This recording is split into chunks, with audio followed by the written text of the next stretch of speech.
अस्सलाम वालेकुम क्लास जो हमारा लैब 12 का टॉपिक है वो है स्टोर प्रोसीजर्स। ठीक है।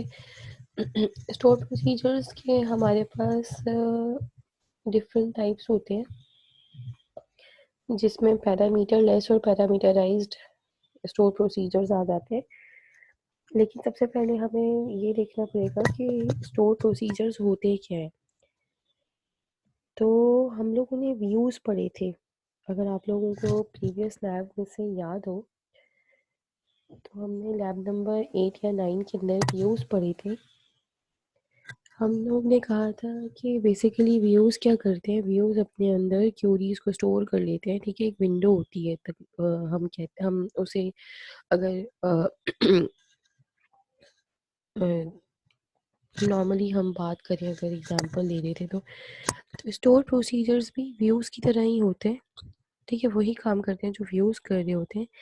लेकिन स्टोर प्रोसीजर हमारे अपने अंदर जो है ना, मल्टीपल क्यूरीज को, मल्टीपल कर्सर्स को, मल्टीपल प्रोग्रामिंग लॉजिक्स को स्टोर कर सकते हैं। ठीक है, मल्टीपल क्यूरीज को आप कह लें कि स्टोर कर सकते हैं स्टोर प्रोसीजर, और मल्टीपल कर्सर्स को भी अपने अंदर स्टोर कर सकते हैं, मल्टीपल प्रोग्रामिंग लॉजिक्स को भी स्टोर कर सकते हैं। लेकिन व्यूज़ के अंदर हम बात जब व्यूज़ की करते हैं तो व्यूज़ क्या होते हैं, व्यू सिर्फ एक क्यूरी स्टोर करता है और अकॉर्डिंग टू पैरामीटर काम कर सकते हैं, आर्ग्यूमेंट्स भी भेज सकते हैं हम स्टोर प्रोसीजर्स के अंदर। तो व्यूज़ में ऐसा कुछ नहीं होता, व्यूज़ में हम पैरामीटर्स भी नहीं भेज सकते, अकॉर्डिंग टू पैरामीटर्स काम नहीं करवा सकते, आर्ग्यूमेंट्स वगैरह कुछ भी नहीं भेज सकते ना। तो ये तो डिफरेंस क्रिएट हो गया स्टोर प्रोसीजर और व्यूज़ के अंदर। अब हम देखते हैं कि प्रोसीजर क्या होता है। प्रोसीजर एक रीयूजेबल बॉडी है और इसके अंदर हम तमाम ऑब्जेक्ट्स रख सकते हैं। प्रोसीजर्स के लिए ज़रूरी नहीं है कि वो वैल्यू रिटर्न करे। प्रोसीजर वैल्यू रिटर्न कर भी सकता है और नहीं भी कर सकता। ठीक है। अगर उसने वैल्यू रिटर्न नहीं की तो कोई इशू नहीं है इसमें। There are some types of procedures जो मैं आपको पहले बता चुकी हूँ। प्रोसीजर्स पैरामीटर लेस भी हो सकते हैं और प्रोसीजर जो है वो पैरामीटराइज्ड भी हो सकते हैं। अब पैरामीटराइज्ड प्रोसीजर के अंदर हमारे पास इनपुट मोड और इनपुट पैरामीटर मोड और आउटपुट पैरामीटर मोड आ जाता है। वो सब अभी हम देखेंगे। तो ये सब प्रोग्राम्स होते हैं। ठीक है, सब प्रोग्राम्स अगर हम इन्हें कहा जाए तो ये गलत नहीं है कि प्रोसीजर्स हमारे अंदर बेसिकली जो हमारे प्रोग्राम के अंदर एक सब प्रोग्राम है तो इन्हें सब प्रोग्राम कहलाता है। ठीक है, प्रोसीजर अगर हम कहें, अगर हम प्रोसीजर के अंदर आर्ग्यूमेंट्स की बात करते हैं ना, तो उसमें दो मोड्स आ जाते हैं। एक आता है इनपुट मोड और एक आता है आउटपुट मोड। ठीक है, प्रोसीजर जो वैल्यू रिटर्न करता है ना, वो आउटपुट मोड के थ्रू करता है, यानी आउट मोड के थ्रू कर रहा होता है। और जिस पैरामीटर का मोड आउट सेट किया जाएगा, यानी कि वो रिटर्न में चली जाएगी वैल्यू। आप लोग जब नॉर्मल प्रोग्रामिंग करते हैं तो उसमें आप क्या करते हैं, आप अपना एक बनाते हैं, फंक्शन बनाते हैं। ठीक है, लेट्स सपोज एक फंक्शन बनाया आपने, वॉइड ऐड वॉइड। तो इसका क्या मतलब हुआ, इस फंक्शन का मतलब ये हुआ कि ये ना ही कोई पैरामीटर्स ले रहा है, हम ना इसमें कोई आर्ग्यूमेंट्स पास करा रहे हैं, और ना ही ये फंक्शन कोई वैल्यू रिटर्न कर रहा है। ऐसा ही होता है ना, void addition void. Let's suppose ये फंक्शन आपने बनाया, तो इसका मतलब ये है कि ना ये कोई वैल्यू रिटर्न कर रहा है और ना ही इसके अंदर हम कोई आर्ग्यूमेंट पास करा रहे हैं। इसी तरह अगर हम प्रोसीजर्स की बात करें तो प्रोसीजर्स में भी हमारे पास दो तरह के प्रोसीजर्स बनते हैं। एक वो प्रोसीजर्स होते हैं जो पैरामीटर पास करवा सकते हैं जिसके अंदर हम, और एक वो प्रोसीजर्स होते हैं जिसके अंदर हम पैरामीटर्स पास नहीं करवाते। तो अब हम जब प्रोसीजर्स क्रिएट करते हैं ना, तो हम उसको उसमें जो है ना हम अपने वेरिएबल का ना मोड सेट करते हैं कि वो आउट मोड पर है या इन मोड पर है। अगर वो आउट मोड पर होता है, अगर वो आउट मोड पर सेट किया हुआ है हमने, तो इसका मतलब ये है कि वो रिटर्निंग वेरिएबल है, वो वैल्यू रिटर्न होगी हमें। और अगर हमने उसका मोड इन सेट किया हुआ है तो उसका ये मतलब होता है कि ये हमें अपनी ये वैल्यू जो है हमसे ले रहा है। ठीक है। अच्छा, आउट पैरामीटर के लिए वेरिएबल डिक्लेयर करने की ज़रूरत नहीं होती, क्योंकि जो वैल्यू आएगी वो कहीं स्टोर होगी, तो उसके लिए हम, बल्कि हमें आउट वेरिएबल के लिए वेरिएबल डिक्लेयर करने की हमें ज़रूरत होती है। इसमें हम जब रिटर्न कराते थे ना, उसकी बात कर रही थी, सॉरी मैं प्रोग्रामिंग की बात कर रही थी कि हमें उसमें वेरिएबल डिक्लेयर करने की ज़रूरत नहीं होती थी, ठीक है? रिटर्न के लिए रिटर्न 0 करा दिया, रिटर्न A करा दिया, रिटर्न कुछ भी हम वेरिएबल रिटर्न, लेकिन यहाँ पर हम अपना वेरिएबल जो है वो डिक्लेयर करते हैं, लेकिन उसका मोड सेट करते हैं, हम उसका मोड सेट करते हैं आउट। तो अभी हम क्या करेंगे, हम दोनों एग्जांपल्स देख लेते हैं। सबसे पहले इन मोड पैरामीटराइज्ड की और पैरामीटरलेस दोनों की देख लेते हैं, उसके बाद फिर हमने टास्क देखते हैं। यहाँ पर आप देखिए, यहाँ पर आपने क्या किया, जैसे आप पहले किया करते थे क्रिएट और रीप्लेस व्यूज, इसी तरह से आपने क्या किया, क्रिएट और रीप्लेस प्रोसीजर। अब प्रोसीजर का कीवर्ड यूज करेंगे इंस्टेड ऑफ व्यूज, और ये आपने प्रोसीजर का नाम रख दिया डिस्प्ले। मैं थोड़ा सा स्क्रीन को, ये देखिए आपने नाम रख दिया डिस्प्ले। अच्छा, रिप्लेस का क्या मतलब है? रिप्लेस हम क्यों लिख रहे हैं यहाँ पर? हम रिप्लेस इसलिए लिख रहे हैं क्लास के क्रिएट तो समझ में आता है, ठीक है? हमने क्रिएट क्यों किया? क्रिएट हम ऑब्वियसली किसी ना किसी प्रोसीजर को जब हम क्रिएट करवा रहे हैं, तो हम अपने प्रोसीजर को ऑब्वियसली, तो हमें जो है ना रिप्लेस इसलिए हम करते हैं कि हमें एम्बिग्यूटी नहीं चाहिए होती, ठीक है? हमें रेप्लिकेशन, अब क्या होगा, ये जो है ना अपने मेमोरी में सेव हो रहा होता है। तो जब हम एक ही नाम से, जैसे लेट्स सपोज मैंने डिस्प्ले यहाँ पर आपको एग्जांपल में दिखाया है, एक डिस्प्ले प्रोसीजर बना हुआ है। अगर आपने पहले से एक प्रोसीजर बनाया हुआ होगा डिस्प्ले, और आपने रिप्लेस का कीवर्ड यूज़ नहीं किया, सिर्फ क्रिएट किया वापस डिस्प्ले को, तो अब क्या होगा, ये वाला आपके पास एरर आ जाएगा कि डिस्प्ले आपके पास ऑलरेडी एग्जिस्ट करता है और ये उसे ओवरराइड नहीं करेगा। तो हम रिप्लेस का कीवर्ड इसलिए यूज़ करते हैं कि अगर ऑलरेडी कोई डिस्प्ले बना हुआ है, हमने ऑलरेडी कोई डिस्प्ले बनाया है, तो ये उसे रिप्लेस कर दे, ठीक है, ओवरराइड हो जाए। तो इसलिए हम ये काम करें। अब क्या हुआ, क्रिएट और रिप्लेस प्रोसीजर, ये हमारे कीवर्ड्स यूज हुए थे सारे। अब हमने कहा डिस्प्ले के नाम से बनाइए प्रोसीजर, इसे मैं रेड कलर कर देती हूँ ताकि आप लोगों को सही पता चले। ये डिस्प्ले का एक हमने प्रोसीजर क्रिएट किया इज। अब हमने कर्सर यूज किया, मैंने कहा था अपने अंदर ये कर्सर्स को भी स्टोर करवा लेते हैं। कर्सर एम्प्लॉय इज, वही कर्सर का आपने लिख दिया code. Cursor employee is select employee name, department number, salary from employee where department number equals to 10। अब हमने क्या किया, एम्प्लॉय रैक के नाम से एक रो टाइप का कर्स वो बना लिया, वेरिएबल डिक्लेयर करा दिया, ठीक है? अब क्या किया हमने, बिगिन ओपन एम्प्लॉय फेच किया, ये कर्सर का काम हो रहा है सारा। ये सब काम अब हम कर्सर का किसके थ्रू करवा रहे हैं, प्रोसीजर के थ्रू। ये हो गया, फिर उसके बाद एंड लूप और एंड, सही। अब ये एक प्रोसीजर क्रिएट हो गया। अब हम इस सब प्रोग्राम के थ्रू एग्जीक्यूट कर सकते हैं, हम ये सब अपनी ये वाली क्यूरीज को, जो हमने अभी ये क्यूरीज बनाई हैं, हम इनको अपने इस प्रोसीजर के थ्रू एग्जीक्यूट कर सकते हैं। और ठीक है, अच्छा अब मैं आपको एग्जांपल दे रही हूँ।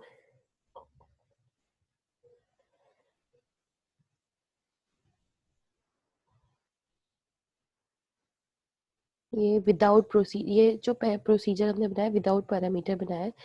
अब हम एग्जीक्यूट करेंगे डिस्प्ले को, ठीक है? अब ये जो प्रोसीजर बनाया था, इसे हम एग्जीक्यूट करके रन करेंगे, ठीक है? ये आपने प्रोसीजर क्रिएट कर दिया यहाँ पर, ये आपका प्रोसीजर एक क्रिएट हो गया। अब आप क्या करेंगे, अब आप एग्जीक्यूट प्रोसीजर का कीवर्ड, एग्जीक्यूट प्रोसीजर की क्यूरी लगाएंगे, एग्जीक्यूट, और डिस्प्ले के नाम से हमने प्रोसीजर बनाया था, तो एग्जीक्यूट डिस्प्ले। अब जो है वो तमाम स्टेटमेंट्स अपनी, जो भी आपने सेलेक्ट स्टेटमेंट्स में करा था यूजर को, वो सब अब आपके पास यहाँ पर शो हो जाएगा। और वही बात, ये शो एरर्स वाला जो मैंने आपको बताया था कि आप इस तरह से शो एरर्स करके अपने एरर्स देख सकते हैं। तो ये मैं आपको लास्ट में भी करके दिखा चुकी हूँ कि कैसे शो एरर्स की कमांड आप रन करते हैं। और आप अपना प्रोसीजर डिलीट कैसे कर सकते हैं। प्रोसीजर डिलीट करने का तरीका होता है ड्रॉप डिस्प्ले, यानी कि ड्रॉप और प्रोसीजर का नाम। तो एग्जीक्यूट करने पर हमारे पास क्यूरी रन होगी और वो तमाम चीज़ें आ जाएंगी सेलेक्ट होकर, जो जो हमने सिलेक्शन करवाई होगी ये वाली क्यूरी रन हो जाएगी एग्जीक्यूट जब करेंगे, जो कर्सर में हमने सेव की थी। उसके बाद हम ड्रॉप करेंगे अगर, तो हमारा वो प्रोसीजर क्या हो जाएगा, डिलीट हो जाएगा। ठीक है, कमांड ड्रॉप कमांड यूज़ करते हुए हम अपने प्रोसीजर को डिलीट डिलीट कर देते हैं। अब हम बात करते हैं विदाउट पैरामीटर, ये मैं आपको एक एग्जांपल्स रन करके दिखाऊंगी। अब हम बात करते हैं विदाउट विद पैरामीटर। अभी तक हमने कोई पैरामीटर पास नहीं कराया प्रोसीजर क्रिएट करते वक्त। ये देखें, डिस्प्ले का प्रोसीजर हमने यहाँ क्रिएट किया था, यहाँ पे हमने कोई पैरामीटर पास नहीं कराया था। अब हम करेंगे पैरामीटर्स की बात। Create procedure with parameters, create और रीप्लेस प्रोसीजर डिस्प्ले। अब ये जो पैरामीटर है पी अंडरस्कोर एम्प्लॉय नंबर, ये आपने इन टाइप का बनाया है। देखिए इन का कीवर्ड यूज हुआ है। मैंने आपसे क्या कहा था, दो मोड यूज होते हैं, इन मोड और आउट मोड। आउट मोड वो होता है जो रिटर्न कर रहा होता है वैल्यू, और इन मोड वो होता है जो आप आर्ग्यूमेंट पास करा रहे होते हैं। ठीक है, इन मोड में आपने ये कीवर्ड अपना वेरिएबल डिक्लेयर कराया है। और किस टाइप का डिक्लेयर कराया है, एम्प्लॉय नंबर जो एम्प्लॉय के टेबल में है, एम्प्लॉय नंबर का जो कॉलम है उस टाइप का आपने ये वेरिएबल डिक्लेयर कराया है। इन मोड का रखा है, इसका आपने मोड इन रखा है, यानी कि ये आर्ग्यूमेंट पास होगा इस फंक्शन के अंदर, इस प्रोसीजर के अंदर। ठीक है, अब हमने क्या किया, पी ई नेम आउट।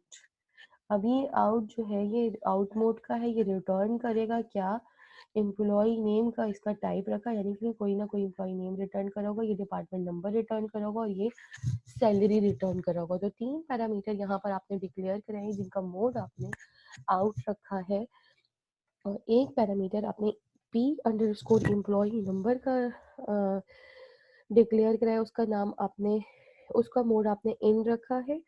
और 3 पैरामीटर यानी p underscore employ name, p underscore department number, p underscore sal, ये आपने आउट मोड के पैरामीटर्स रखे।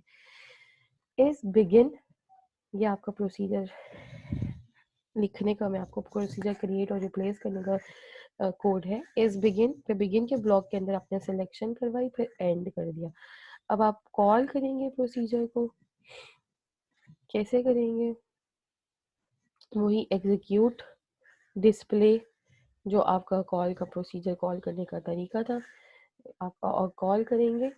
और कॉल करने के लिए इसमें आप हम इस अच्छा अभी सॉरी ये पैरामीटर्स वाला है, तो इसको आप एग्जीक्यूट करके सिंपली कॉल नहीं कर सकते। आप इसको कॉल किस तरह से करेंगे, डिक्लेयर, और ये आपने एक रो टाइप का पैरामीटर करवा दिया डिक्लेयर, और उसको आप कॉल करने का ये तरीका है कि डिस्प्ले आपने कॉल किया प्रोसीजर जो आपने बनाया था, अब उसमें आपने पैरामीटर पास कराया सबसे पहले 7788। ये आर्ग्यूमेंट चला जाएगा कहाँ, आपके एम्प्लॉय नंबर के अंदर। फिर एम्प रैक से आपने नेम, एम्प रैक से आपने डिपार्टमेंट नंबर, और एम रैक से आपने सैलरी कॉल करवा दिया। ठीक है, यानी कि आपने जो आर्ग्यूमेंट पास किया है वो आपने पास करवा दिया अपने इन मोड के अंदर, और बाकी आउट मोड आपने कॉल करवाया है टेबल में से एम्प्लॉय के, और आपने डिस्प्ले करवा दिया। तो इस तरह से ये आपका पैरामीटर वाला जो प्रोसीजर है वो कॉल होता है, और इस तरह से वो क्रिएट होता है। This is the procedure to create store procedure in Oracle with parameter. This is a parameterized procedure, and this is the procedure, this is the way to call it with passing arguments and returning values. ठीक है, तो जो value return होगी वो table से return हो रही है, तो आपने एक रो टाइप का पैरामीटर बना के और कॉल करवाना है टेबल से उन वैल्यूज को, और डिस्प्ले करवाना है। ये डिस्प्ले करवा रहे हैं आप, ये तो मैं आपको कितनी दफ़ा बता चुकी हूँ। dbms डॉट अंडरस्कोर आउटपुट का पैकेज है जो पुट लाइन का फंक्शन कॉल कर रहा है। पुट लाइन का फंक्शन डिस्प्ले करने के लिए यूज होता है, किस लिए यूज होता है, स्ट्रिंग्स के लिए यूज होता है।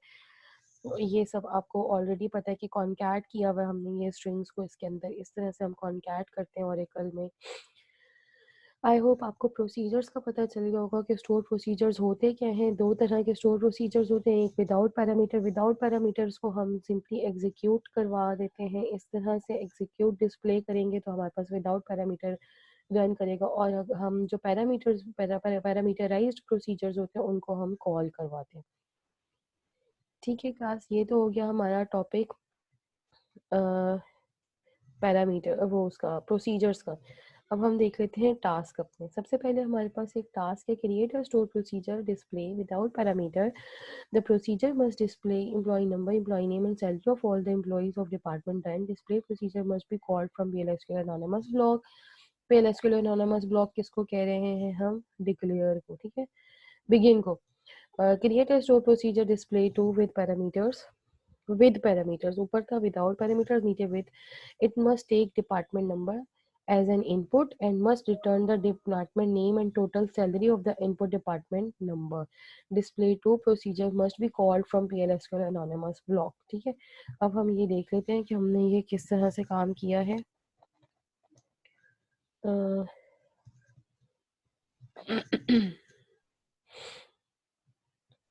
ये मैंने आपके लिए इसका किया हुआ है टास्क सॉल्व। टास्क 3 मैं आपको नहीं दिखाऊंगी, इसलिए क्योंकि टास्क 3 आप खुद सॉल्व करेंगे। टास्क 3 में हमारे पास है क्या, आपको एक डिस्प्ले 3 के साथ विद पैरामीटर्स का एक बनाना है, और सैलरी प्लस कमीशन डिस्प्ले कराना है। ठीक है, वही वही काम आपने करना है जो आप पहले भी कर चुके हैं, लेकिन अब आपको स्टोर प्रोसीजर के साथ करना है। अच्छा, ये आपने क्या किया, create or replace procedure display is cursor my cur, मैंने अपने कर्सर का नाम लिया है। Is select employ number, department number 10 से सिलेक्शन करानी थी, वो सब करने के बाद फॉर ये सब वही काम हो रहा है जो कर्सर्स में हम करते आए थे अब तक। अभी तक आप इसमें कुछ भी नया नहीं है। इस प्रोसीजर को आप प्रोसीजर को क्रिएट करने के बाद आप सिंपली यही वाली क्यूरी सारी लिखिएगा, और क्रिएट करने के बाद एग्जीक्यूट डिस्प्ले टू करेंगे तो ये प्रोसीजर आपका एग्जीक्यूट हो जाएगा। सर्वर ऑन करना ज़रूरी है। अच्छा, ये एक और प्रोसीजर है माई डिस्प्ले, जिसके अंदर हमने इनपुट लिया है डिपार्टमेंट नंबर को, और आउटपुट वो 3 दे दिए हैं, डिपार्टमेंट नेम, सैलरी, और एक और क्या था, मैंने तो दोनों सैलरी दिए हुए, total salary. Input must return D name and total salary of the input. अच्छा, टोटल सैलरी हमारे पास इनपुट आनी चाहिए ना, तो हमारे पास हमने एच सेल और एल सेल ले लिए। ठीक है, और उसके बाद हमने हेजल एंड लीजल वाला कॉन्सेप्ट आ गया यहाँ पर, मैक्सिमम और मिनिमम वाला। कर्सर आपने बनाया है क्यूरा, और select D name, D max, E sal और max sal min E sal as min sal from employee E और डिपार्टमेंट डी। ये आपने क्यूरी लिखी है सिलेक्शन की, ग्रुप बाय करवाया, ये सब काम आप करवा चुके हैं पहले। अब आप प्रोसीजर के अंदर सिंपली करवा रहे हैं, तो आई होप इसमें आपको कोई मसला नहीं होगा। और आपने कर्सर ए बनाया और ये कर्सर बी बनाया है। आपको मैंने कहा था कि आप प्रोसीजर के अंदर जितने कर्सर भी स्टोर करवाना चाहे स्टोर करवा सकते हैं।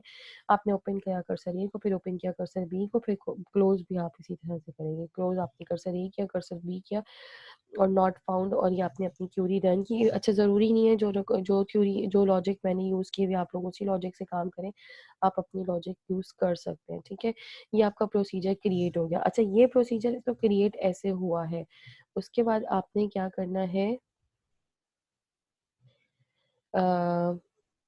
ये मैंने आपको टास्क 3 एक्सप्लेन किया। उसके बाद आपने क्या करना है, आपने इसे कुछ इस तरह से एग्जीक्यूट करवाना है, यानी कि आपको डिक्लेयर किया और बिगिन के अंदर आपने पास करवाया है 10 और ABC जो आपने सेल टाइप और डी नेम टाइप बनाए थे वो आपने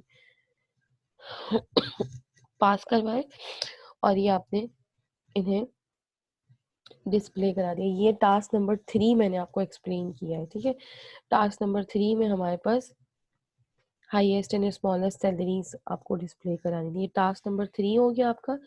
और यहाँ पर आपने जो टास्क नंबर 2 किया है वो ये है, और टास्क नंबर 2 भी आपको एग्जीक्यूट कराने के लिए है, कुछ इसी तरह से एनोनिमस ब्लॉक से एग्जीक्यूशन करानी पड़ेगी। टास्क नंबर 2 भी आपका एग्जीक्यूट डिस्प्ले 2 करके एग्जीक्यूट नहीं होगा। ये याद रखिएगा। क्यों? क्योंकि ये पैरामीटर्स है। तो अब मैंने आपको तीनों टास्क बता दिए हैं। वैसे तो मैंने आपको टास्क 3 बताना नहीं था, लेकिन मैंने आपको टास्क 3 भी करके दिखा दिया। अब आप सिर्फ़ और सिर्फ़ करना क्या है, आपने इनको एग्ज़ीक्यूट करके, अच्छा मैंने इनके रिज़ल्टेंट यानी कि जो रिज़ल्ट सेट्स हैं वो उनका स्क्रीनशॉट नहीं दिया, लेकिन जब आप करेंगे तो आप स्क्रीनशॉट मुझे रिज़ल्ट सेट्स का भी दिखाएँगे। मैंने प्रोसीजर क्रिएटेड तक का स्क्रीनशॉट लिया है ताकि आपको पता चल जाए। और एग्ज़ीक्यूट इस वाले को मैंने एग्ज़ीक्यूट नहीं करा है, इसे आप एग्ज़ीक्यूट भी करा के देखेंगे खुद से एनोनिमस ब्लॉक के थ्रू। इसे मैंने एग्ज़ीक्यूट कराने की भी क्यूरी लिख के दिखा दी है आपको। और उसके बाद ये आपका जो टास्क नंबर 2 है, इस तरह से आपने किया है। आप चाहें तो अपनी लॉजिक भी यूज़ कर सकते हैं, आपके दिमाग में जो लॉजिक आ रही है उसके थ्रू भी कर सकते हैं टास्क नंबर 3 को।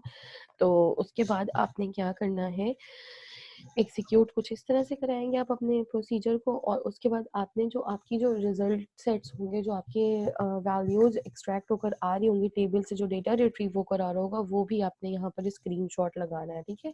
इस एग्ज़ीक्यूशन के बाद, एग्ज़ीक्यूट क्यूरी के बाद, और यहाँ पर आपने विदाउट पैरामीटर में भी आपने एग्ज़ीक्यूट करके दिखाना है, प्रोसीजर को एग्ज़ीक्यूट किया और एग्ज़ीक्यूट करके जो उसका रिज़ल्ट सेट है आपने वो दिखाना है। मैंने आप लोगों को रिज़ल्ट सेट्स नहीं दिखाए हैं, आप लोगों को मुझे लेकिन दिखाने हैं, ठीक है?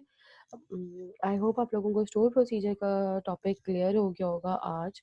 आपने स्टोर प्रोसीजर का टॉपिक क्लियर किया है। अब हम लैब नंबर 12 से आराम से ये तीनों टास्क आप सिर्फ़ और सिर्फ़ आपको कॉपी पेस्ट करने हैं और रन करके देखने हैं कि किस तरह से रन हो रहे हैं, और स्टोर प्रोसीजर्स क्या होते हैं, किस तरह से यूज़ होते हैं और इनका क्या काम होता है, ये सब आपने देख लिया है। तो आई होप आपको इसमें कोई प्रॉब्लम नहीं होगी। फर्दर कोई इश्यू हुआ तो हम क्वेश्चन आंसर सेशन में डिस्कस कर लेंगे। Thank you. अल्लाह हाफ़िज़।